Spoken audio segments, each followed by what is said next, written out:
Thank you for tuning. Welcome back. All right. So you see today we got the question: uh, How does activism build brand credibility? Right? How does activism build brand credibility? I'm Pasha Paro, and this is an important topic because so many, so often times, people are afraid to speak their mind, to have an opinion, to be real, right? At the same time, you have a lot of brands out here taking advantage of the opportunity. Make sure you guys can hear me, and if you can hear me, put that in the chat. Let me just double check real quick before we get too far.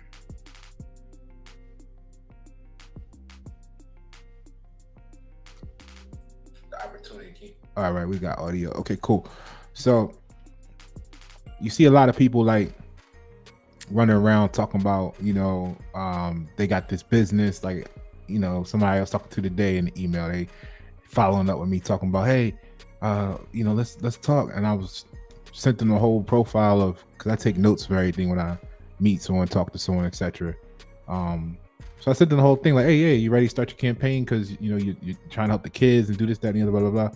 And they were, totally avoided that, because that's where we left the last conversation. We talked about the product, we talked about what they do, we talked about their so-called activism, but they totally avoided that, and they just went back to the product because they gave me the same spiel about 168 kids in the left foster home this month and everything. I'm like, yeah, because you're not doing anything about it but talking. I said I could help you with a campaign. That's how I'm your ally. So when you position them like that and you show them the realness of their application, then they say, I must be wasting your time and everything. Like, no, you're wasting a kid's time in a foster home who's waiting for you to do something about it. Bring awareness to them so that they can have somewhere to go when they're 18, because you out here selling a particular card or some little service or something. So anyway, let's get to this, right? Let's take a look at this real quick. American split on corporate activism. And here we can see this. We know it's July 13th through 19th, a survey. Don't ask me exactly which year, but the reference is there with Statista. So American split on corporate activism. The percentage of U.S. adults who believe it's important for companies to publicly address political/social issues, 25% say not at all, 23% say not very. However, 32% say somewhat, 19% say very, and 1% had no opinion. So about 51% is in support of corporate activism. All right. Now we're going to take a look at some examples here today, and go into the when it works well, when it don't work, and etc. Okay, so let's get started. Because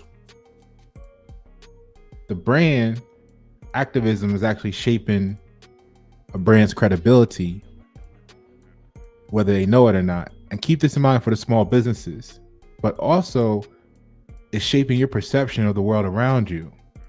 So you know how we talk a lot about the brainwashing aspects on here, but that part, what most people don't know, especially in the small business community, is that consumers are actually championing this change. And there's a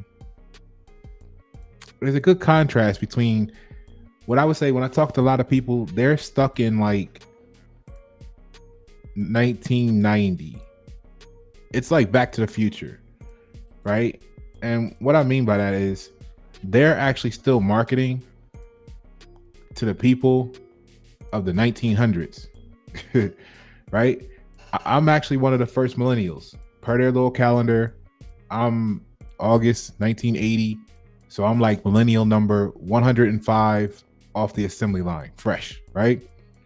So what is important to know for anyone that has their own business or is in a marketing situation or does any type of anything related to marketing is that very soon the entire consumer base is going to be comprised of millennials and younger generations. And we have this distinct characteristic of not giving a fuck about what your product is because we're in actually in the intelligence age. They're still branding and marketing to the information age. Per the CIA, we've already moved into what's called the intelligence age because we grew up with the ability to not only access information, but compile and assimilate it. So we know what your product is. We know we can get it 947 other different places. And we know the price points. We know everything about it within a matter of moments. So we really don't care about the product. What we care about is what do you stand for? What are you doing in exchange for the product? To be popular, right? To be successful. This is why you get critics of how people arrived at their success. Oh, they got put on by so-and-so. Oh, they went out there and wore a dress. Oh, they did this. Your subconscious is criticizing those arrival tangents due to those reasons, whether you associate with it or not. All right. So let's look at this. I want to start with Ben and Jerry's. Okay. So let me get you guys some ice cream on the screen.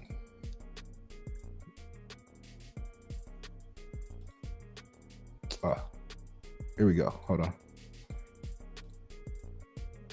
All right. There you go. And we're back. All right. So there goes some ice cream for you. We'll represent the Ben and Jerry's while we're talking about Ben and Jerry's. And what Ben and Jerry's was, you know, they went from a journey from a small ice cream shop because this is a good representation of the rise of brand activism. They went from a small ice cream shop to a purpose-led brand, if you want to describe it as such. A lot of people have brands, but they ain't got no purpose. And they just out there randomly trying to collect dollars from anybody that throw it to them like a stripper. You know what I'm saying? So you got to have some purpose before you can have integrity. A lot of people carry the name integrity, but they ain't got none, right?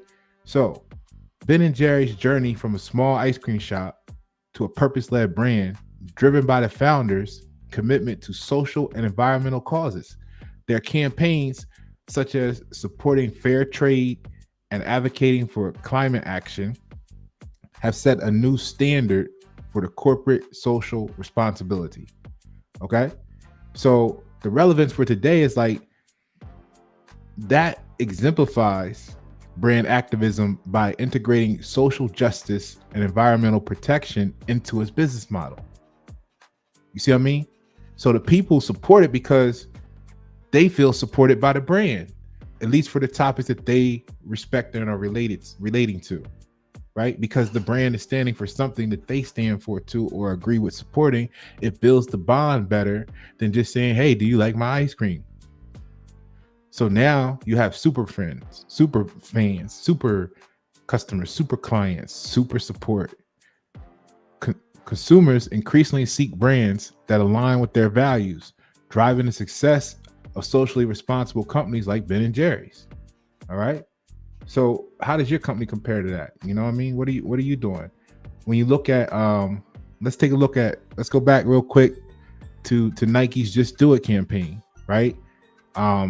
Featuring Colin Kaepernick, the former NFL player known for kneeling during the national anthem, right? And the protests of racial inequality, right?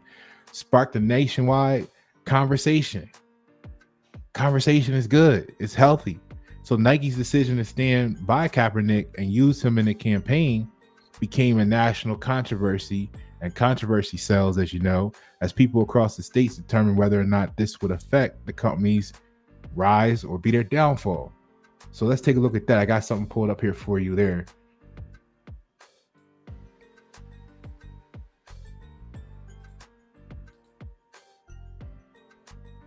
One second here, people. Appreciate you. All right, so here we go, right? So what this is a case study. I'll scroll to the top so you can see the reference point. It's the actual case study of Nike and Kaepernick Just Do It campaign. The case study of the Nike's 30th anniversary campaign, all right, by Brian Orvada and Courtney Vandergrift.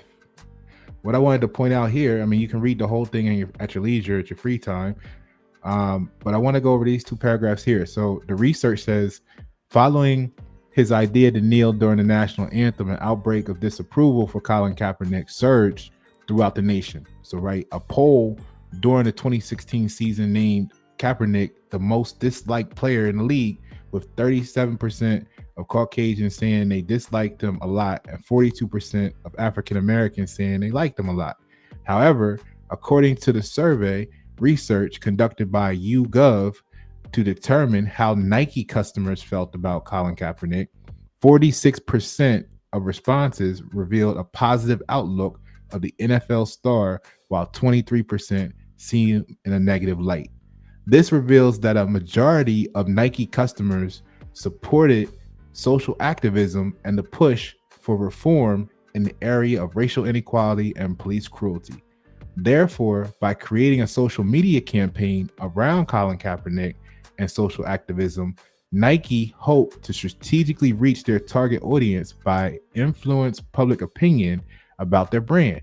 However, other research states that 53% of Americans object to the idea of kneeling during the national anthem because they consider it to be disrespectful to the flag and the country as a whole.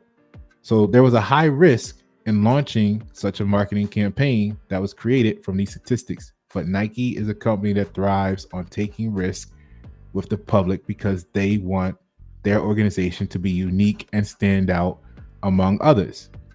See, that's another thing I want to help you guys. Whether you're a music artist, a cookie maker, a clothes designer, whatever, if you're fighting so hard to fit in, you're doing it so backwards that it's so stupid. Because when you fight so hard to fit in, like, you can't see the drop of water in the ocean.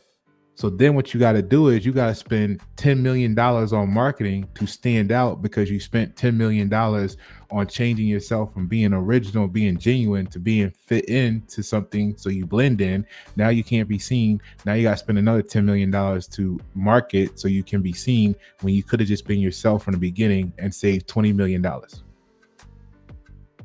and had an original, genuine niche centered around you being you, and the world would have been much more better. Let's continue.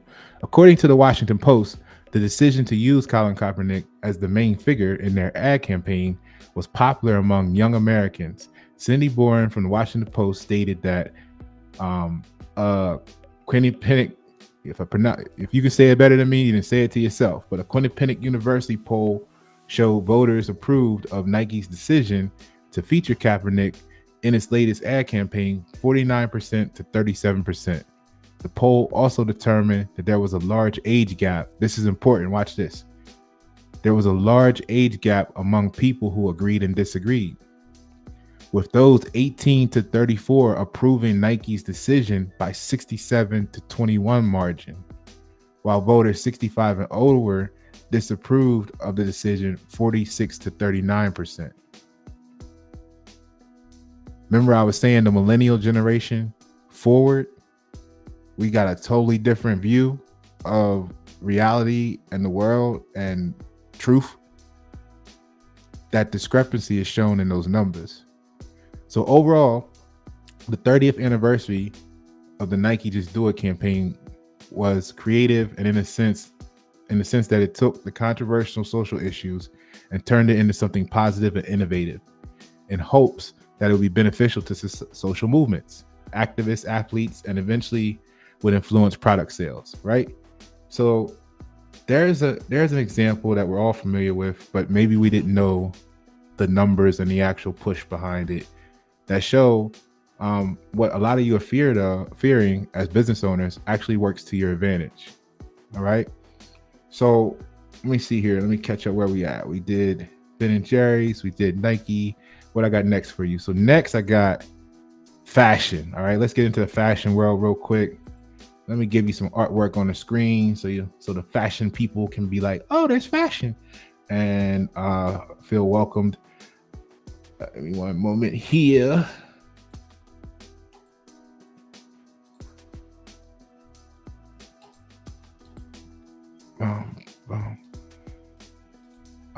Let's use what we're gonna use. We're gonna use this one here. All right, that'll work. All right, fashionettes and fashioners. There you go. Okay, so here we go. Some of you guys may know the story. Put some comments in the chat if you have something to add. Okay.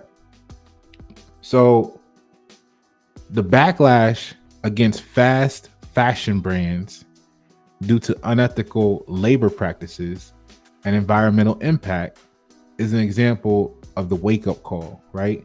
So to speak. So leading to a growing movement towards sustainable and ethical fashion. So this shift was prompted by consumers who reevaluated their choices and demanded more from the brands they support. So just looking at that in fashion, what happens if we, us as consumers demand more from the brands we support? Because the brands we support shape the world around us. So ultimately, all the complaints you have about society, you got to actually stand up and take ownership of yourself because you're basically funding it. So if there's something you don't like, then you got to look at who you're supporting, right? This is why, let's say, it's so slow for the brands that are true to actually ramp up the speed because they sound different, they look different, they feel different. But what many people don't realize until they actually spend time getting to know them is that's what they really want in life. But they're so seduced by the $10 billion budget campaign of the brands that they really don't like, but just feel like they are because of the compelling issues of marketing.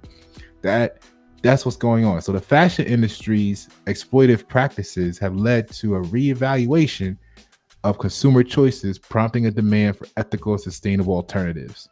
All right. And that's available in every industry, no matter what product line. You can find someone who's doing it better for the people and better for the environment. So why would you choose anything else? Consumers are increasingly informed and vocal about ethical and environmental impact of the brands they support, driving a shift towards responsible business practices. And that's what we got to do.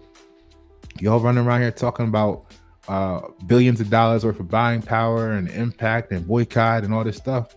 Stop looking at it as boycotting and start looking at it as picking the right people to invest into and support up front, and then you won't have the complaints thereafter.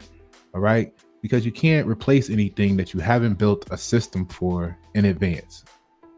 Ultimately, you're doomed to return back to the very thing that you're complaining about because you haven't built yourself any other options. All right, it's really that simple, people. Now let's look at this.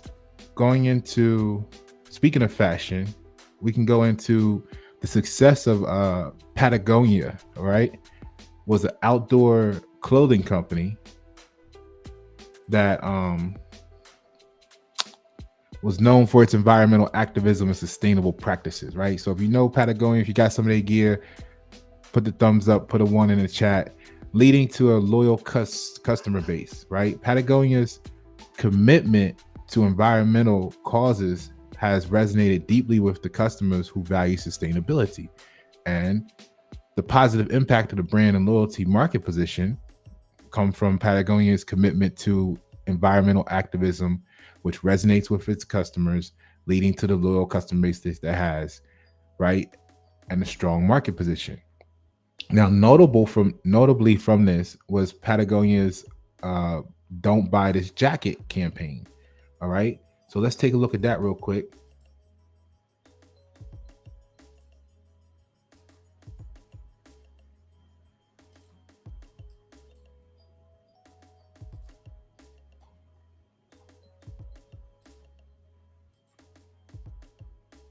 All right. So the success of Patagonia's marketing strategy here says the Patagonia manufacturer of upscale outdoor clothing is known for its various environmental sustainability. And this is by Poon Kulali, you say the name, uh, Investopedia, May 2024. So it's quite recent. So the privately held company has been known to promote used wear and ask consumers to think twice before buying its products. In spite of what looks like an anti-marketing effect, the company has seen its revenues grow in the face of challenging environment for traditional retailers. All right. How has the company managed to pull this off? So the Don't Buy This Jacket when consumers campaign, with consumers being more frugal during the Great Recession and its aftermath, they were less inclined to buy on impulse and tend to shop more for value.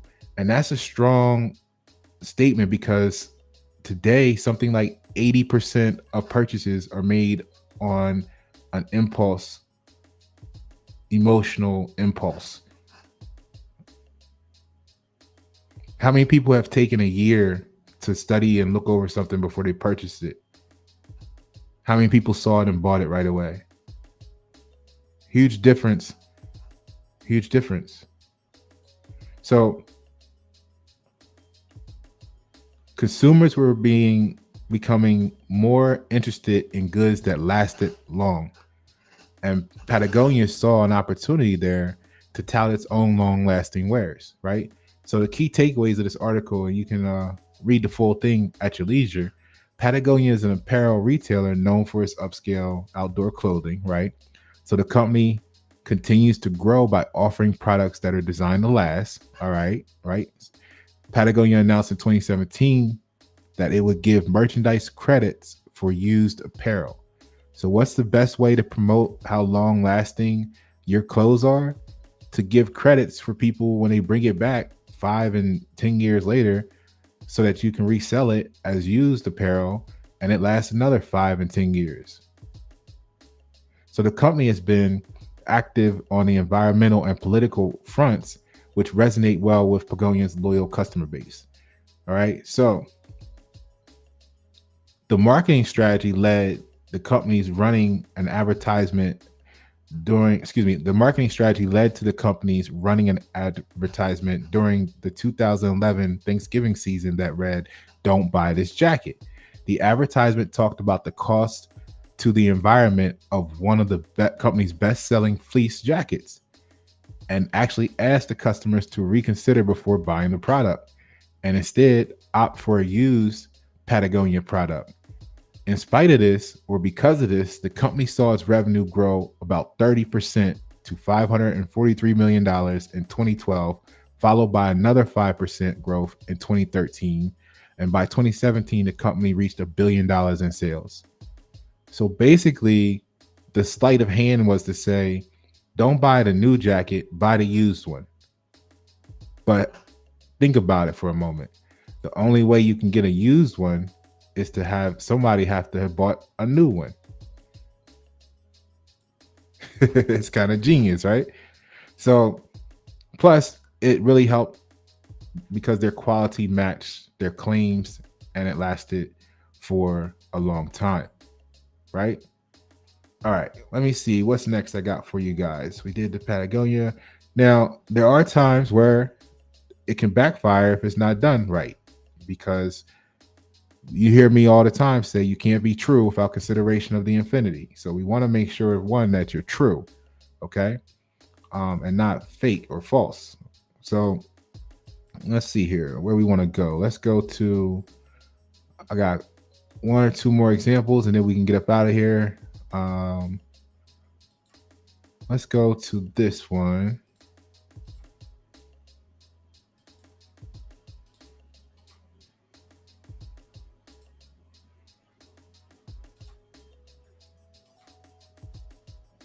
All right, cool. So here we go. Uber faced public relation crisis after the hashtag delete Uber movement gained momentum due to the perception that the company was undermining a taxi strike protesting President Trump's immigration policies. So don't worry about the details of the equation. Let's just look at the fact that the incident showcased the risk perceived insincerity and the impact of the consumer backlash on the brand reputation. So Uber's experience underscored the perils of performative activism and the need for genuine, well-aligned engagement with social and political issues. The public's response highlighted the importance of what they're going to use the word authentic, genuine, well-communicated brand activism in resonating with customers. So you got to be true. Don't be out here, taking advantage of opportunities that you don't otherwise have anything to do with. And don't be false. Don't be phony. Be true. Be legit. And if you do that right, then you can have the success had by Ben & Jerry's, Patagonia, Nike. And most importantly, not only will you have success as the brand, the community around you can feel the success as well. But see, that's up to you. Okay? You as the customer who needs to stop just throwing money at whatever and support those who are fighting for what you believe in the world as a company, as a brand. And two, as the business owners, because stop being afraid to have a public opinion and start letting people know what your brand stands for. And then you can gain support from customers who stand with you in that. And that is what got America, got America to where we are today. Is we basically weren't supporting those type of brands that had the right values. So when you wake up today and see things you don't like, it's because you've invested in the wrong momentum. So choose today. Pasha Paro, YNet7. Thank you for tuning.